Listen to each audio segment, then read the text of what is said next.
Wanawangna Rimawasti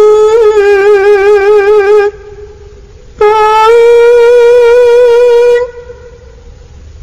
Iwang Panjati Awan.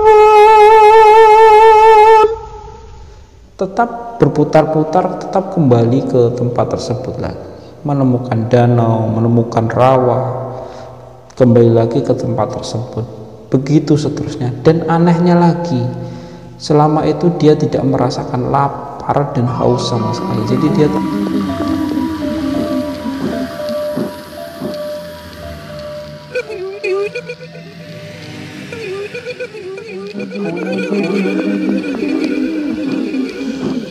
A'udzubillah. Assalamualaikum warahmatullahi wabarakatuh. Sebelum memulai cerita, saya ingin mengucapkan terima kasih kepada teman-teman karena telah mau mengunjungi channel kami yang sederhana ini. Semoga terhibur, semoga mendapatkan manfaat, dan saya ucapkan selamat datang. Saya juga ingin mengucapkan terima kasih sebesar-besarnya kepada teman-teman karena telah mensubscribe, memberikan like, berkomentar, atau bahkan men-share cerita-cerita yang saya bagikan. Langsung ke cerita yang ingin saya ceritakan kali ini. Sumber ceritanya telah saya cantumkan linknya di deskripsi ya. Dan cerita ini dialami oleh Budiawan. Jadi Budiawan ini bekerja di salah satu perusahaan internasional ya, yang bergerak di bidang hutan tanaman industri. Nah, ketika itu perusahaannya ini ingin membuat sebuah cabang baru di daerah Sungai Siak Kecil di Sumatera ya, Sumatera Utara, dan mereka harus melakukan pemetaan kontur tanah, melakukan topografi ya, melakukan pengamatan topografi dan lainnya, dimana ketika itu Budiawan ini diangkat sebagai kepala tim-tim dari kepala yang membawahi beberapa tim survei topografi tersebut. Kenapa topografi ini perlu dilakukan? Karena bila tidak ada pemetaan kontur tanah, ditakutkan nanti akan menimbulkan dampak negatif terhadap alam ya. Jadi bisa jadi nanti akan terjadi kekeringan di satu tempat dan kebanjiran di tempat lain, dan banyak kanal-kanal yang tidak berfungsi semestinya.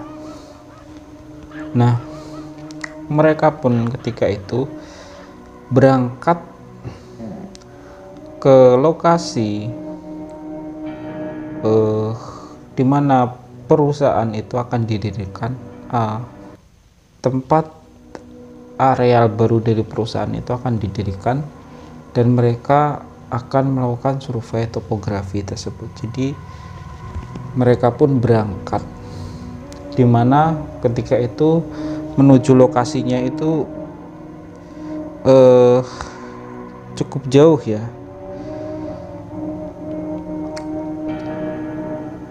Dari Perawang ke lokasi ini memakan waktu 1 hari, dan itu mereka melewati sungai karena hutannya mungkin susah dilewati.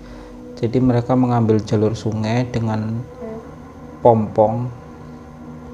Mungkin pompong ini sejenis kapal boot ya, sejenis boot kecil yang lincah di sungai atau rawa-rawa dengan mesin boot ya.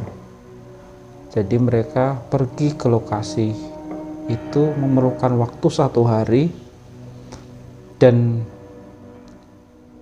lokasinya ini sangat jauh dari perkampungan, jadi di tengah hutan. Nah, sampai di lokasi,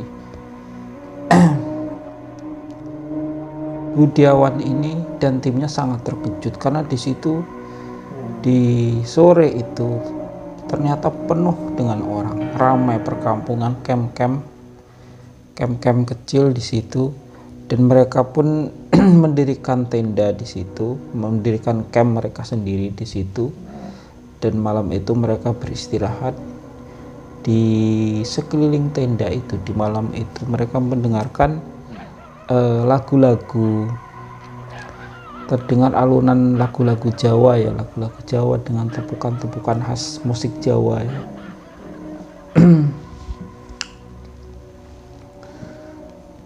Yang mungkin karena mereka berpikir orang-orang yang bekerja di situ, yang mendirikan camp di situ ini para penebang ilegal ya, illegal logging. Mereka ini mungkin kebanyakan orang yang sebenarnya masih beretnis Jawa, cuman sudah lama tinggal di daerah Sumatera ya. Nah, esok harinya mereka pun melakukan pekerjaan dengan normal, jadi tidak ada kejadian apapun besoknya, dan semuanya berjalan dengan baik-baik saja, dengan normal.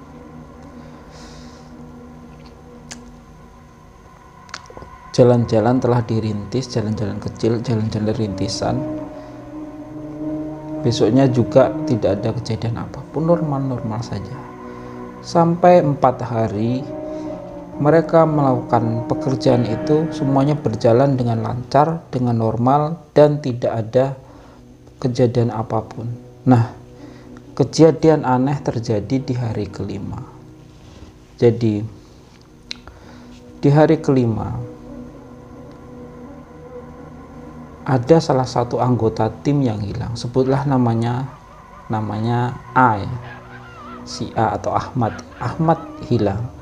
Nah,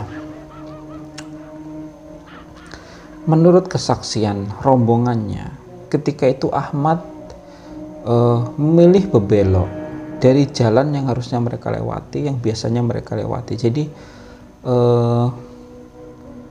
menyelisihi jalur yang biasa mereka lewati. Dan ketika dipanggil dia tidak peduli. Bahkan ada satu temannya ketika itu yang sampai mengejarnya, tetapi dia sama sekali tidak peduli dan langsung hilang begitu saja ya. Jadi tidak ditemukan lagi karena temannya ini takut tersesat dan lain sebagainya. Akhirnya dia memilih untuk membiarkannya dan kembali ke jalur semula dan pulang. Nah, Budiawan ini bingung ya, karena sebagai penanggung jawab tim, kepala yang membawahi semua anggota tim tersebut, dia pasti akan dimintai pertanggungjawaban. Nah,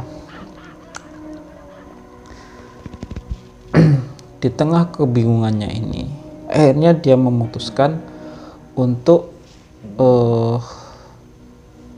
melaporkan kejadian tersebut ke kepala kampung terdekat, yaitu Muara Bakung. Jadi ada kampung yang terdekat di situ namanya Kampung Muara Bakung. Mereka pun besoknya melakukan perjalanan ke situ dan lokasinya juga cukup jauh dari tempat tersebut, memakan waktu cukup lama. Sampai di situ mereka pun melaporkan apa yang terjadi.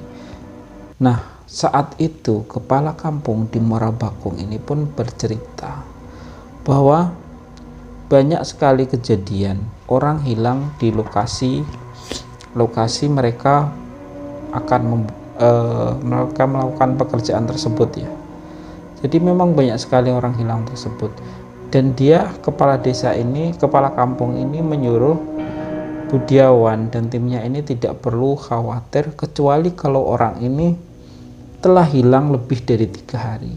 Jadi kata kepala kampung ini, biasanya orang di sana bila hilang itu tidak lebih dari 3 hari akan pulang ya. Dan biasanya itu diculik atau dibawa oleh orang-orang Bunian menurut mereka. Orang-orang Bunian ini mungkin maksudnya bangsa jin ya, bangsa jin atau bangsa halus yang mendiami lokasi hutan tersebut. Nah, mendengar penjelasan tersebut, Budiawan pun kembali, tetapi dia masih tidak tenang ya, karena bagaimanapun secara logika dia tidak bisa begitu saja percaya dengan masalah orang Bunian dan hilang selama 3 hari dan lain sebagainya. Dia logikanya lebih berpikir bahwa bisa jadi orang ini dimakan harimau dan lain sebagainya, karena lokasinya di tengah hutan dan seperti yang kita ketahui di sana masih banyak binatang buas ya. Jadi ketika itu Budiawan ini tidak tenang dan menyebarkan tim untuk mencari si A ini dari jalur darat, air, dan udara. Jadi dari jalur darat ini ada yang menyisir hutan-hutan, di laut ada yang menyisir sungai-sungai, dan di udara ini ada helikopter yang memantau. Tetapi selama 2 hari mereka mencari, benar-benar tidak ditemukan, si A ini tidak ditemukan. Sampai di hari ketiga, tiba-tiba benar saja kata kepala desa tadi, tiba-tiba si A ini muncul dari ujung jalan Ongka. Jadi di situ ada suatu jalan yang disebut jalan Ongka. Nah, dia muncul dari ujung jalan Ongka tersebut, dan itu membuat timnya semuanya gembira ya, dan bersyukur dan memeluknya. Akhirnya dia kembali dan lain sebagainya. Nah, si A ini akhirnya bercerita kejadian apa yang terjadi yang dialami. Nah, ketika sore itu dia pulang bersama rombongannya itu, tiba-tiba dia melihat ada jalan raya yang cukup bagus di dekatnya. Di situ ada seorang wanita dengan rambut panjang dan membawa anaknya jalan di jalan raya tersebut, jalan aspal tersebut. Nah, karena jalan rintisan hutan ini jalannya tidak enak ya dan susah dilewati, akhirnya dia memutuskan jalan mengikuti wanita ini di jalan raya tersebut, jalan aspal tersebut. Dan ketika itu dia tidak membuat logika sama sekali di kepalanya bahwa mustahil ada jalan raya di tengah hutannya, karena hutan ini lokasinya cukup jauh dari pemukiman penduduk dan tidak dilewati jalur-jalur. Bahkan mereka pun ke situ harus memakai kapal ya, perahu lewat sungai ya. Jadi mustahil ada jalan raya yang bagus seperti itu di tengah hutan tersebut. Dan dia malah memilih jalan tersebut dan mengira dia akan mendapati campnya ketika dia melewati jalan yang bagus tersebut, yang halus tersebut. Tetapi ternyata sampai di suatu ujung, di suatu pohon yang besar, tiba-tiba perempuan ini hilang di situ, dan si A ini mendapati dirinya berada di tengah hutan yang dia tidak tahu harus pergi kemana lagi setelah itu.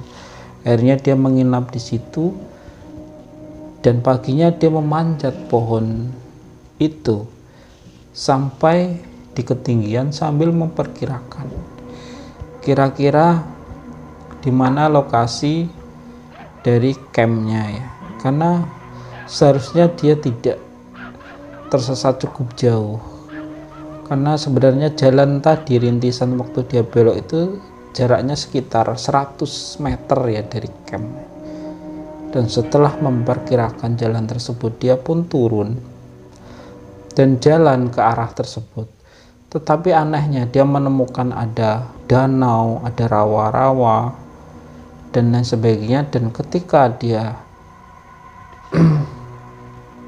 berjalan terus, malah dia tahu-tahu menemukan pohon tempat dia memulai perjalanannya tadi.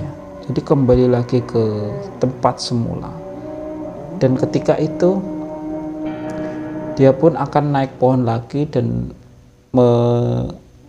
memperhitungkan lokasi lagi dan melakukan perjalanan lagi, tapi tetap berputar-putar, tetap kembali ke tempat tersebut lagi, menemukan danau, menemukan rawa, kembali lagi ke tempat tersebut, begitu seterusnya. Dan anehnya lagi, selama itu dia tidak merasakan lapar dan haus sama sekali, jadi dia tidak kepikiran makan dan minum sama sekali, hanya seperti itu, berputar-putar seperti itu.